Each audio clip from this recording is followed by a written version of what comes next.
here I am again at my little table, in front of this wretched cafe. Well, if you wish to go in, you must put the money in the box. This little box right here, this one. Yes. But before you go in, I wish to have a word with you. She's going to talk about trauma tonight. Well,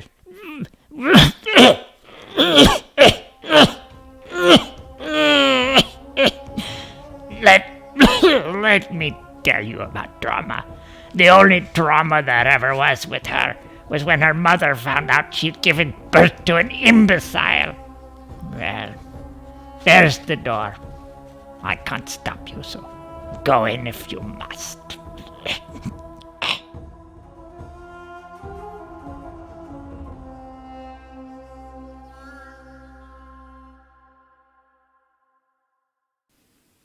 Good evening, everybody, and welcome back to the Psychedelic Cafe. Now, I suppose you probably heard from Mr. Grumpy on the way in, so you have some idea what I'm going to talk about. So I'm going to start with a couple of readings. One is a short quote from Stephanie Erickson. She wrote a little book called Companion Through the Darkness. It's the story of what she went through after her husband died suddenly of a massive heart attack. She was 35, and they had just started a family, is what she said. Like the victims of war and natural disasters, the sudden loss of someone so important plunges us into a realm where we have no control. The lives we planned will never be as we planned. The rubble has to be swept up, but it looms like a mountain. How does one move a mountain?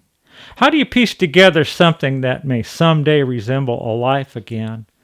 Not without many hours, days, months, or even years. Not without blisters, cuts, bruises, and tears. And the only place to begin is in the shadow of the mountain. And the second piece is called Gethsemane.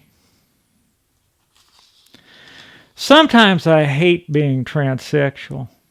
It has inherent drawbacks that never quite go away. Sometimes I'd like to see what it's like to be normal. And people are only too willing to remind you that you are different. It's like telling somebody who has a titanium leg, "Hey, do you know you have a titanium leg?" In any case, sometimes being transsexual is a gift. Not many people get to live life in two different bodies. Many times I have performed the thought experiment in which I was born into a female body, and I always come to the same conclusion. It would have been a disaster. I was physically and sexually abused in my family of origin. I would have married an alcoholic and ended up alcoholic myself. In the light of the sexual abuse, I would have become obese and diabetic. I would have had a couple of children, and after they were grown, found myself hollowed out and despondent. I have only to look at my mother's life and see how the pattern would have played out. But if the Spirit determines that you are ready, it will play a trick on you, and these tricks can be rough. Human beings are just so damn dense. It may undo the lug nuts on one of your car tires during the night, or loosen the fastener that holds the rotor onto the drive shaft of your helicopter. Helicopter pilots call this the Jesus nut, by the way. In any case, in the blink of an eye, your life spins off into an unimaginable direction. The rotor came off my helicopter in the form of a cartwheeling automobile. My head had taken out most of the windshield. What I can say about this is that it is lucky that I am a Pollock. Our skulls are quite durable. I found the driver face down in the road. He had been ejected from the car, and a traffic sign had sliced his sternum open. I knelt down beside him as his body bled out. The blood soaked my pants and shoes. It pooled around me. I looked up at the thin clouds drifting by. I felt the silence. The body that I had thrown myself across no longer contained my beloved friend. Whatever it was that made him so present was no longer there.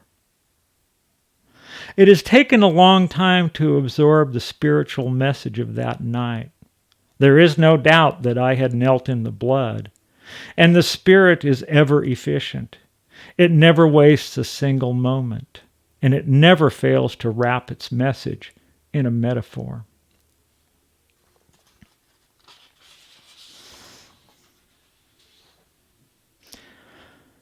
I survived that car wreck.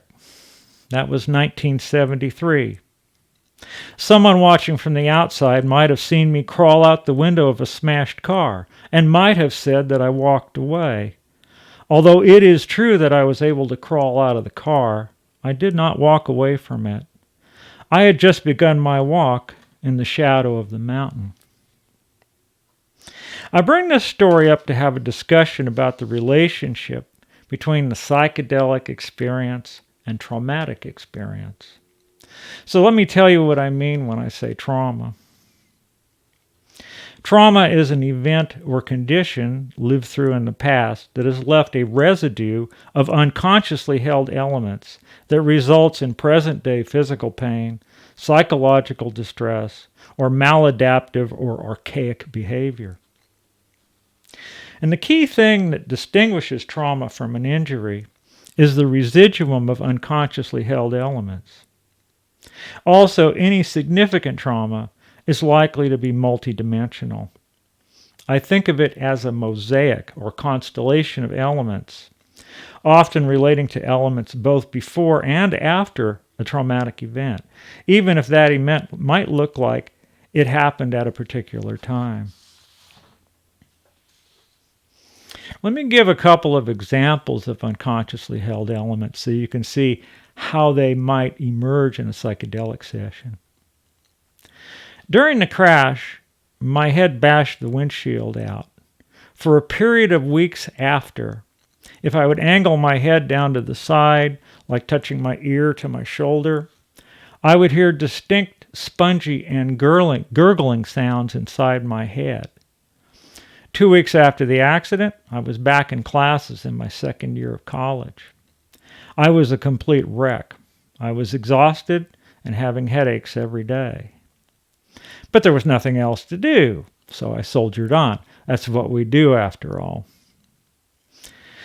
In psychedelic sessions, it became clear to me that I had suffered a head injury, a TBI, along with profound emotional loss. Again, trauma is almost never one-dimensional. The important point here is that I did not know that I had received a head injury. There was nothing in my experience that I could have compared it to. During the psychedelic sessions, I was able to understand the nature of the injury and that it had long-term physical consequences. You see, I'd always felt tremendously bad about the fact that I might as well have been a zombie in college. Had gone through the motions, gotten a 4-year degree that I cared nothing for. I had wasted that opportunity, and it was a moral failing, that I was worthless at some level. The healing that is coming out of the psychedelic is being able to forgive myself for the ongoing consequences of an injury. Now, Terence McKenna liked to quote mathematician Alfred North Whitehead, who said, "Understanding is the apprehension of pattern as such." And it was not until I was able to understand the pattern of an injury, the pattern as such, that I was able to start to forgive myself. It takes the event out of the realm of moral failure. Another element in the trauma mosaic is the actual physical healing of organic injury.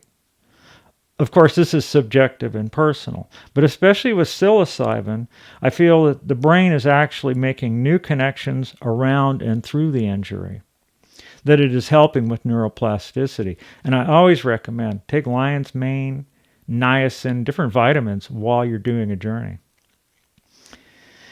With psilocybin especially, there are times in the session where I can see my nervous system as an energetic internal vision. and have seen the injury as a dark or dark red area on the right side of my head. And when I go in there, I experience the impact, the injury, and the pain and the chaos and the frustration. But at the same time, I am increasingly seeing the injury as an event circumscribed in time. And there is a sense of finally waking up from it, a sense of coming into present time, and an awareness that I have not been all here. This, again, is apprehending pattern as such. I find myself having more compassion for myself, for the things that I have and have not done. The other facet of this trauma that I want to address is that of survivor guilt. I was supposed to be on a motorcycle ride the day Richard was killed. The motorcycle I was riding was not up to the trip, and I had to return home. That is how I came to be in his car that evening. The logical chain said that if I had stayed on the bike ride, Richard would have survived, and that chain is hard to refute. It is not that I was totally unaware of this feeling, but in psychedelic sessions I've been able to see how deeply this idea took root in the middle of that shock and trauma. Seeing it completely as it is seems to help discharge it. That and a lot of tears. I want to end by talking about the spiritual and metaphorical dimension of trauma. I am increasingly seeing this event, the physical and emotional impact, as a kind of highly condensed communication. I look at that moment with its unique confluence of physical, kinetic, sociological, and emotional energies as delivering a message from reality, and one that was completely overwhelming at the time. I said before that I had encountered death and knelt in the blood, but it's turning out to be that there's much more to it than just grief and loss. With the help of the psychedelic experience, I am unpacking that communication, bit by bit, skein by skein. And it's turning out to be equally the experience of a death and the experience of a birth. So thank you. So subscribe, hit the button, and you will be aware of when the next hot cup of coffee is going to come out at the Psychedelic Cafe. Thank you.